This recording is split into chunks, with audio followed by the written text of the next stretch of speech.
Muy buenos días, psicólogo lovers. Buenas tardes, buenas noches, dependiendo del lugar de donde estén o dependiendo de qué horas estén viendo este video. Les saluda de nueva cuenta su amigo el licenciado Marcos Jaime García Charles para presentarles un nuevo tema que realmente es un tema apasionante, es un tema icónico dentro de la psicología, es un tema muy amplio. Pudiéramos pasar horas y horas y realizar varios videos sobre este tema en particular. Y precisamente vamos a abordar un poquito nada más sobre lo que es el psicoanálisis. Así es, el psicoanálisis básicamente tratando de responder a dos preguntas fundamentales, que es en sí el psicoanálisis. ¿Es el psicoanálisis una ciencia? ¿Tiene alguna utilidad en la actualidad?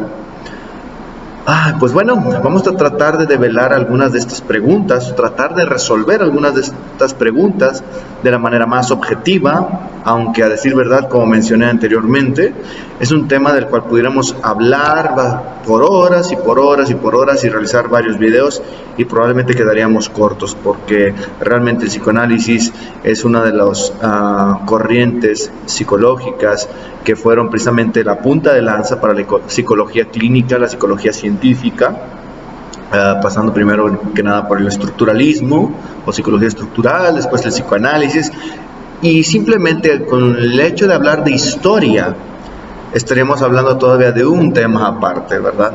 Aparte de lo que sí las teorías, las hipótesis psicoanalíticas. Podríamos también hacer un video respecto a la historia, de dónde proviene el psicoanálisis, en qué se basó, qué puntos filosóficos toca o de qué filosofía parte, etcétera, etcétera, etcétera. Pero por lo pronto nos vamos a centrar en lo más sencillo, en lo más simple, dar una explicación breve, básicamente en el psicoanálisis de Freud, que precisamente fue la punta de lanza, el núcleo de todo el psicoanálisis que devino después, inclusive evidentemente el psicoanálisis moderno. Y bueno, vamos a tratar de responder este par de preguntas, si realmente tiene alguna utilidad actualmente y si realmente el psicoanálisis puede considerarse una ciencia, que a final de cuentas ese era el objetivo de Sigmund Freud, o era uno de sus objetivos, y vamos a tratar de dar respuesta a este par de preguntas, primero que nada viendo de manera resumida lo que es en sí el psicoanálisis freudiano. ¿Ok? Pasamos a ver.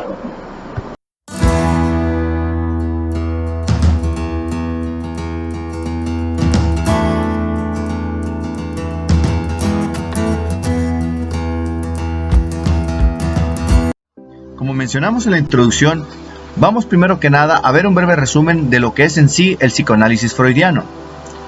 Posteriormente, en las conclusiones, trataremos de responder dos preguntas fundamentales que son: ¿es el psicoanálisis una ciencia?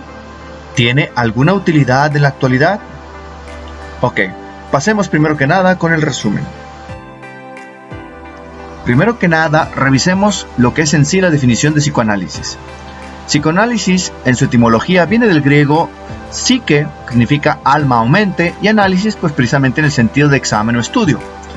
Es una práctica terapéutica y técnica de investigación fundada por el neurólogo austríaco Sigmund Freud alrededor de 1896. A partir del psicoanálisis se han desarrollado posteriormente diversas escuelas de psicología profunda o de orientación dinámica y analítica. Asimismo, la teoría ha influido sobre muchas otras escuelas psicológicas y de terapias no necesariamente psicoanalíticas. El psicoanálisis tiene como objetivo la investigación y el tratamiento de los problemas emocionales desde el punto de vista de la infancia de la persona, la interpretación de los sueños, los actos fallidos y la técnica de asociación libre, entre otras.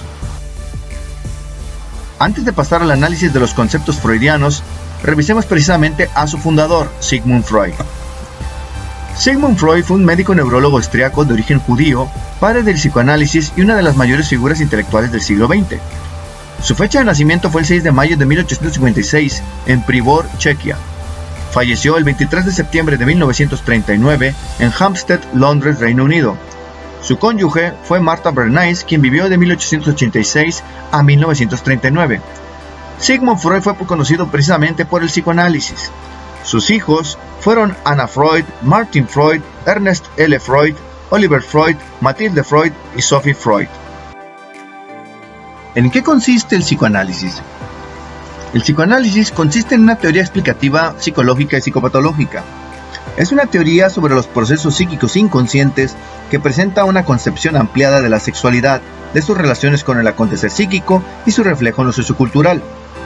El supuesto de que existen los procesos, fenómenos y mecanismos psíquicos inconscientes junto al papel de la sexualidad y del llamado complejo de Edipo, que resulta en una diferenciación entre instinto y pulsión, así como la aceptación de la teoría de la represión y el papel de la resistencia en el análisis, constituyen para Freud los pilares fundamentales de su edificio teórico, al punto que sostiene que quien no pueda admitirlos todos no debería contarse entre los psicoanalistas.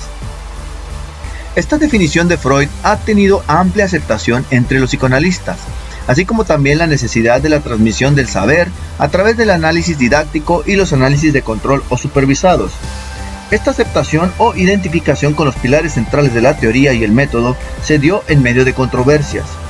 En efecto, los psicoanalistas de las generaciones que siguieron a Freud desarrollaron la teoría en diversas direcciones, en parte reforzando y complementando sus ideas, en parte distanciándose de ellas o criticando algunos puntos más o menos centrales. Estos movimientos de diferenciación e integración han dado lugar a la existencia de varias escuelas con diversas concepciones u orientaciones. Por ejemplo, la psicología del yo, la teoría de las relaciones objetales de Melanie Klein y Donald Winnicott, el psicoanálisis relacional, el psicoanálisis lacaniano. Asimismo, escisiones tempranas y divergencias en aspectos decisivos dieron lugar a escuelas completamente independientes, como la psicología analítica de Carl Gustav Jung. El psicoanálisis también puede ser un método de investigación. La idea central de esta aplicación del psicoanálisis consiste en que tras la superficie en la que se representan las formas de comportamiento perceptibles, así como también tras las normas sociales y valores de una comunidad cultural, con frecuencia se esconden contenidos y motivaciones inconscientes que no son de acceso fácil al yo, y que pueden develarse y hacerse comprensibles con la ayuda de los conceptos y métodos del psicoanálisis. Psicoanálisis como método psicoterapéutico. El psicoanálisis puede ser definido como un método y técnica de tratamiento psicoterapéutico basada en la exploración del inconsciente a través de la asociación libre. A diferencia de los métodos que se basan en ejercicios, entrenamiento o aprendizaje, como las técnicas conductuales o de las explicaciones en el plano cognitivo, el psicoanálisis se cuenta entre las técnicas de descubrimiento o develación que intentan que el paciente logre una comprensión profunda de las circunstancias, generalmente siendo estas inconscientes, que han dado origen a sus afecciones o son la causa de su sufrimiento o malestares psíquicos, aunque frecuentemente se asocia esto a la introspección.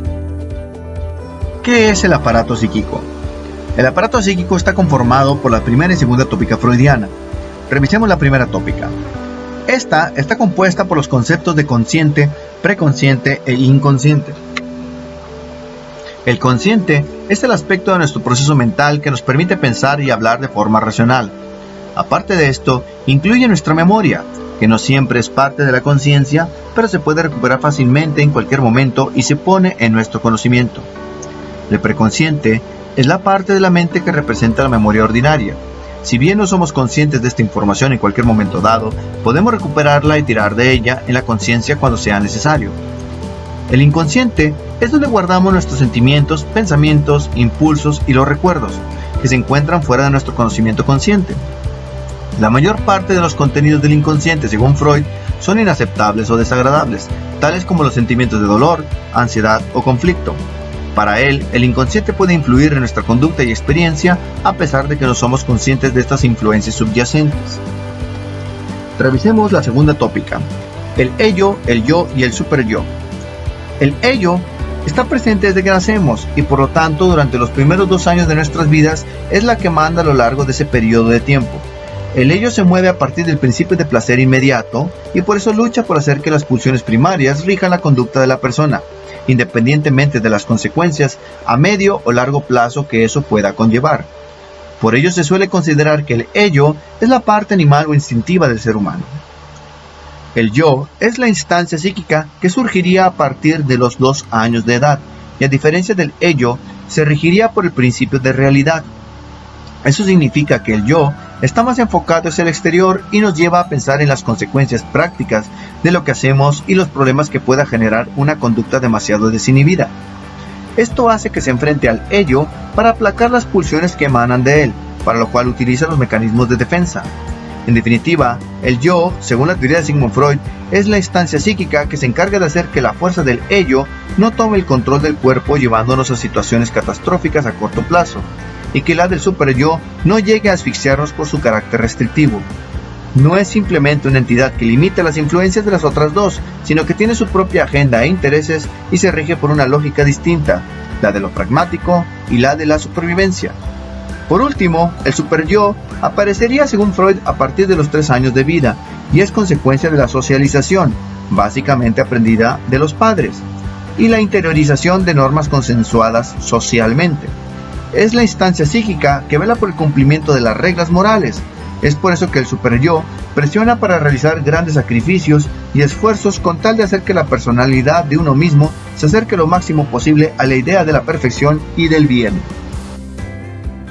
En resumen, podemos decir del aparato psíquico que la primera tópica está basada en la memoria, los sentimientos y las emociones, de los cuales tendremos dificultad o facilidad de acceso según dependiendo en el área en donde se ubique. Por consiguiente, la segunda tópica consiste en el balance de la conducta del individuo, precisamente producto del balance entre el ello, el yo y el superyo. Un desbalance en cualquiera de estos elementos podría determinarse como alguna anomalía psíquica. Mientras hablábamos del aparato psíquico, encontramos un concepto denominado mecanismos de defensa. ¿Pero qué son los mecanismos de defensa? Los mecanismos de defensa son modos incorrectos de resolver un conflicto psicológico y pueden dar lugar a trastornos en la mente, la conducta y en los casos más extremos a la somatización del conflicto psicológico que lo causa. Los hay de varios tipos. Analicemos algunos. Desplazamiento. Se refiere a la redirección de un impulso, que suele ser una agresión, hacia una persona o un objeto. Por ejemplo, alguien que se sienta frustrado con su jefe y termina por soltarle una patada a su perro, o quizás golpeando el mueble. En este caso nos encontramos ante un mecanismo de defensa, ya que como no nos es posible golpear al jefe porque nos despediría del trabajo, desplazamos el objeto de nuestra ira hacia cualquier otro ser u objeto. Sublimación. Es similar al desplazamiento, pero el impulso se canaliza hacia una forma más aceptable. Una pulsión sexual se sublima hacia una finalidad no sexual, apuntando a objetos valorados positivamente por la sociedad, tales como la actividad artística, la actividad física o la investigación intelectual. Represión. Es el mecanismo que Sigmund Freud descubrió primero. Hace referencia al proceso por el cual el yo borra eventos y pensamientos que serían dolorosos si se mantuvieran en el nivel consciente, ya que la satisfacción de la pulsión reprimida resulta inconciliable con otras exigencias del superyo o de la realidad. Proyección. Hace referencia a la tendencia de los individuos a atribuir o proyectar sus propios pensamientos, motivos o sentimientos hacia otra persona. Las proyecciones más comunes pueden ser comportamientos agresivos que provocan un sentimiento de culpa y fantasías o pensamientos sexuales socialmente no aceptados. Por ejemplo, una chica odia a su compañera de piso, pero el superyo le dice que eso es inaceptable. Puede resolver el problema pensando que es la otra persona la que la odia a ella. Negación. La negación es el mecanismo por el cual el sujeto bloquea eventos externos para que no formen parte de la conciencia y por tanto trata aspectos evidentes de la realidad como si no existieran. Por ejemplo, un fumador que niega que fumar puede provocar serios problemas para su salud. Negando estos efectos nocivos del tabaco, puede tolerar mejor su hábito naturalizándolo. Regresión. Hace referencia a cualquier retroceso a situaciones o hábitos anteriores, un retorno a los patrones de comportamiento inmaduro. Por ejemplo, un adolescente al que no se le permite irse un fin de semana a casa de un amigo y reacciona con un berrinche y grita delante de sus padres como si fuera un niño menor de edad. Formación reactiva. Los impulsos no solo se reprimen, sino que, además, se controlan exagerando el comportamiento opuesto. Es decir, que se detiene la aparición de un pensamiento doloroso, sustituyéndolo por otro más agradable. Por ejemplo, una persona que está muy enfadada con un amigo, pero le dice que todo está correcto con tal de evitar la discusión. Aislamiento. Es un mecanismo por el cual se divorcian los recuerdos de los sentimientos, como una forma de soportar y tolerar mejor los hechos y la realidad. Se separa una idea intolerable para el yo de las emociones que produce, así permanece en la conciencia de forma debilitada. Por ejemplo, relatar un episodio traumático con total normalidad, al igual que si se hablara del tiempo o de cualquier otro asunto trivial. Condensación. Es el mecanismo por el cual ciertos elementos del inconsciente o contenido latente se reúnen en una sola imagen u objeto durante el sueño. Consiste en la concentración de varios significados en un único símbolo. El proceso de condensación hace que el relato del contenido manifiesto sea mucho más breve que la descripción del contenido latente. Es un término que surge de las explicaciones psicoanalíticas que dan cuenta de la creación de los sueños. Racionalización. En la racionalización se sustituye una razón real que no es aceptable por otra que resulte aceptable. Es decir, se cambia la perspectiva de la realidad a través de ofrecer una explicación diferente. Por ejemplo, una mujer se enamora perdidamente de un hombre e inician una relación. Al cabo de un mes de empezar el noviazgo, el hombre rompe con la relación porque considera que la mujer tiene una autoconfianza muy baja y no le deja respirar. Pese a que la mujer lleva 3 fracasos amorosos consecutivos por la misma razón, concluye: ya sabía yo que este hombre era un perdedor. O bien, desde el primer momento supe que este hombre no me convenía. Desarrollo libidinal. El psicoanálisis emplea el término pulsión para el estudio del comportamiento humano. Se denomina pulsión a las fuerzas derivadas de las tensiones somáticas en el ser humano y las necesidades del ello. En este sentido, las pulsiones se ubican entre el nivel somático y el nivel psíquico. La pulsión es un impulso que se inicia con una excitación corporal o estado de tensión y cuya finalidad última es precisamente la supresión de dicha tensión. Hay 2 tipos de pulsiones: la pulsión sexual o de vida, denominada eros, y la pulsión de muerte, denominada tánatos. Para el psicoanálisis, el impulso sexual tiene unas acotaciones muy superiores a lo que habitualmente se considera como sexualidad. La libido es la energía pulsional y puede representar diferentes alternativas según esté dirigida a los objetos, denominada libido objetal, o bien se dirija al propio yo, denominado libido narcisista.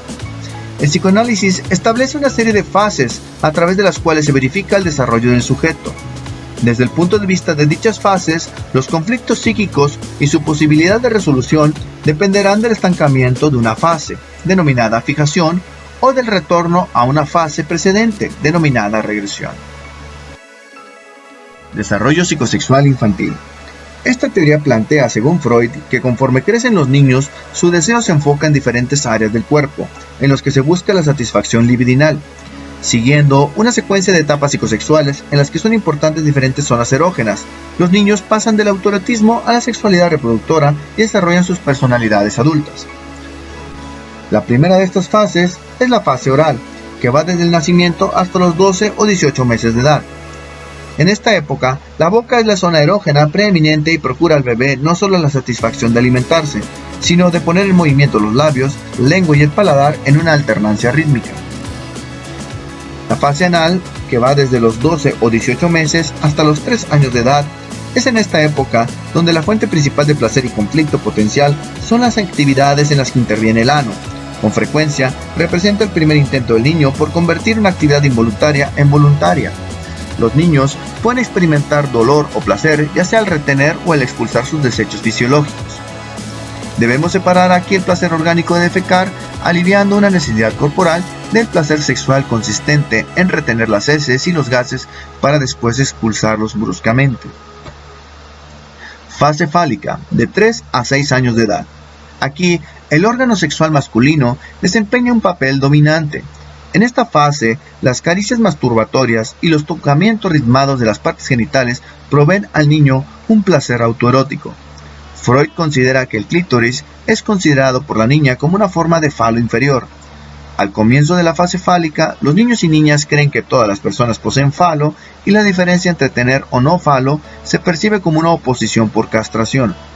Cada uno toma rumbo diferente al entrar en lo que Freud denomina Edipo o complejo de Edipo, en el cual primero se da una identificación con la madre en ambos casos. Periodo de latencia, que va desde los 6 años hasta la pubertad.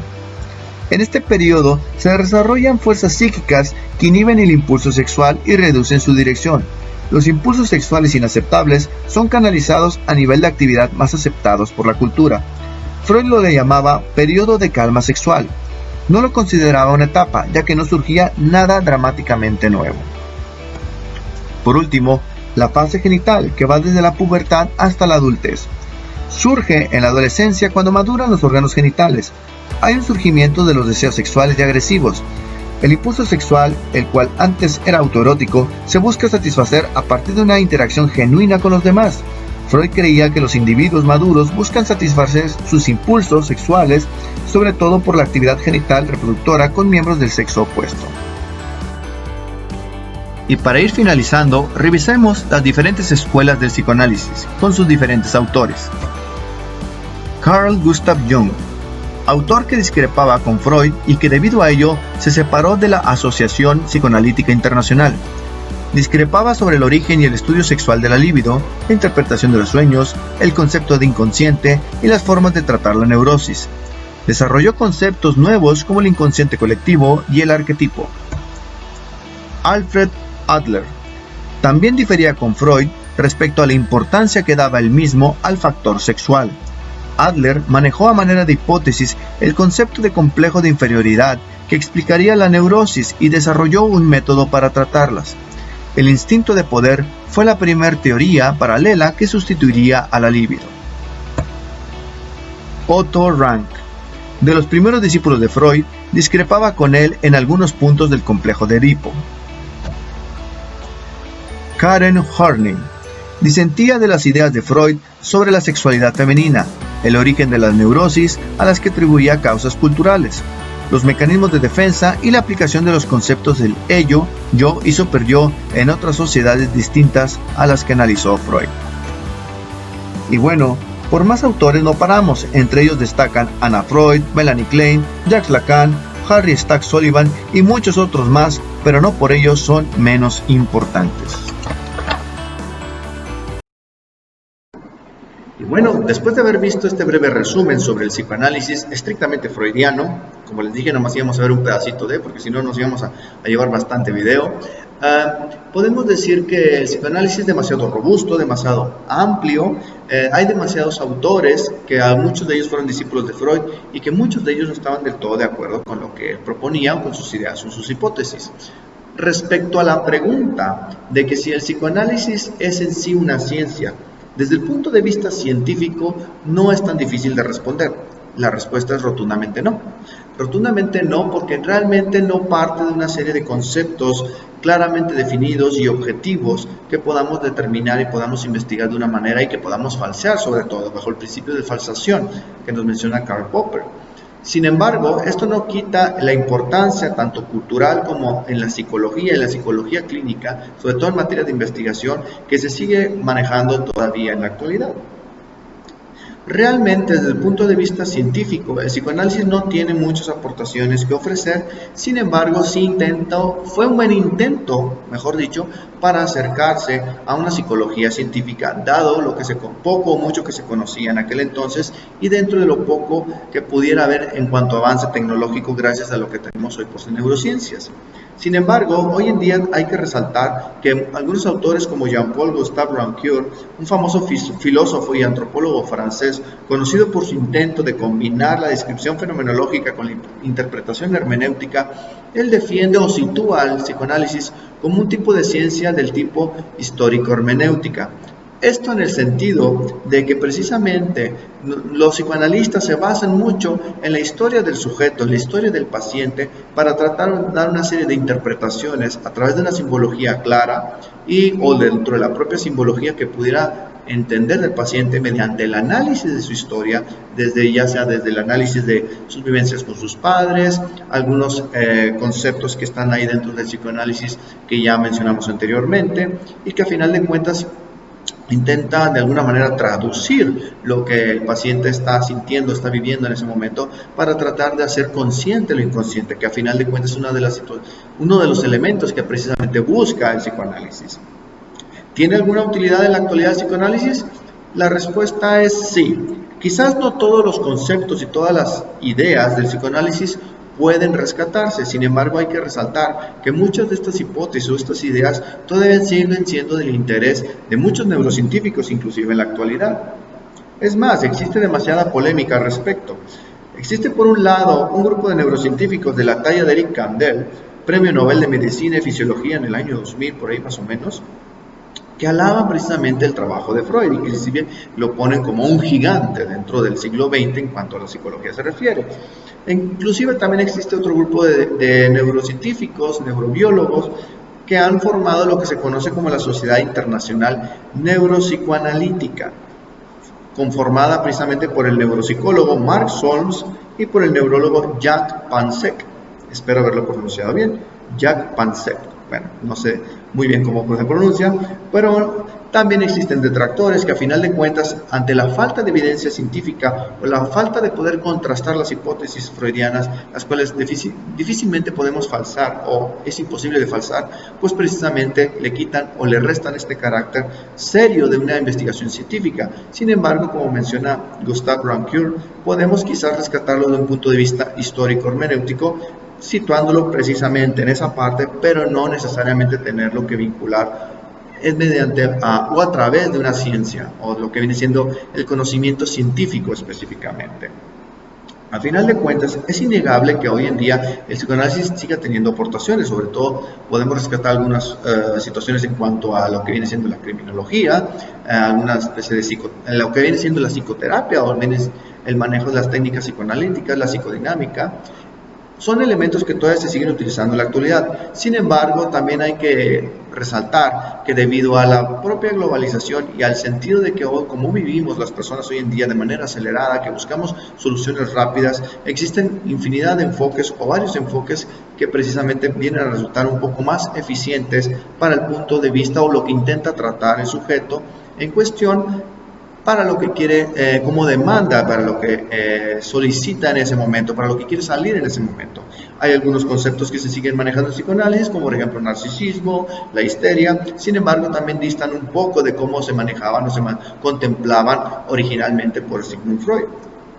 En fin, podemos hablar muchas cosas, pero es innegable que independientemente siempre va a existir polémica dentro de este punto, pero lo que es innegable, como mencionaba, es que el psicoanálisis vino a robustecer la psicología, vino a ser un parteaguas e intentó ser una técnica, una serie de hipótesis, una serie de ideas que procuraron entrar dentro de las ciencias naturales. Aunque si bien es cierto, Sigmund Freud no lo logró, es importante resaltar que dentro del punto de vista histórico, dentro del punto de vista en la psicología en general, el psicoanálisis viene siendo un reforzador importante dentro de esta área, sobre todo en el área clínica. Si bien es cierto, no nos provee de todas las herramientas o las mejores herramientas para poder trabajar en diferentes situaciones y circunstancias, cabe resaltar que en sí la mente humana es tan pero tan compleja que hoy en día tenemos que irnos ajustando poco a poco para ir desarrollando más y mejores modelos, más y mejores formas de psicoterapia para poder trabajar con el paciente, poder trabajar con el individuo. Hoy en día con las neurociencias nos han dado algunas pistas de qué enfoques podemos tomar para determinadas circunstancias, tales como el enfoque cognitivo-conductual, el enfoque gestáltico, el humanístico y también precisamente el psicoanálisis, del cual se puede resaltar lo que viene siendo la metodología de la asociación libre, la que precisamente parte de tratar de ser consciente del inconsciente, ya que la forma en que se trabaja es muy similar o definitivamente igual a cómo el cerebro intenta asociar conceptos para extraerlos y hacerlos conscientes, que al final de cuentas es uno de los puntos que busca el psicoanálisis. Y bueno, para finalizar podemos quedarnos hablando horas y horas y horas de este tema, pero tenemos que cerrarlo hasta aquí. Ya quizás vendrán más videos con un poquito más de centrarnos en cuestiones históricas, en algunos autores específicos, en algunos conceptos específicos, pero por lo tanto espero que les haya gustado el video. Denle like, esperemos seguir haciendo más videos, más temas. Si tienen sugerencias de temas, con mucho gusto los analizamos, los investigamos y los exponemos aquí para que ustedes tengan un poquito más de información y tratar de buscar información objetiva y verificable. Muy bien, por mi parte es todo, me despido, les agradezco mucho que me sigan viendo, les repito, denle like si les gustó el video, suscríbanse y bueno, nos vemos hasta la próxima, Psicólogo Lovers.